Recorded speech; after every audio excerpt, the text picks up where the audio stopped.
There's a subtle weight that builds when you track everything. Who gave more? Who tried harder? How much you accomplished compared to what you expected? Keeping score can quietly drain the joy from ordinary moments. Welcome to the quote for today. I'm glad you're here. Today's quote offers a simple shift that can soften that weight and bring ease back into the day. The day feels lighter when you stop keeping score. This quote reminds us how easily life turns into measurement. We tally effort, fairness, progress, recognition. While awareness has value, constant scoring creates tension. It frames experience as competition instead of participation. When you set the scorecard down, attention returns to living instead of evaluating.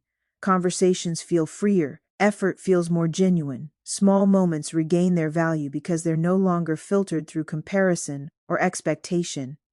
Letting go of the score doesn't mean losing standards. It means releasing the need to quantify everything. Lightness comes not from lowering care, but from allowing experience to unfold without constant judgment. Here's one gentle way to work with this today. Notice one moment where you're measuring effort or outcome. Instead of tallying, simply engage. Allow the experience to stand on its own. Carry that perspective with you as the day unfolds. You don't need to keep score to live meaningfully. Often, the day lightens the moment you stop counting, and here are two related thoughts to sit with. Comparison adds weight, and presence restores ease. Until we meet again tomorrow, let's make it a great day.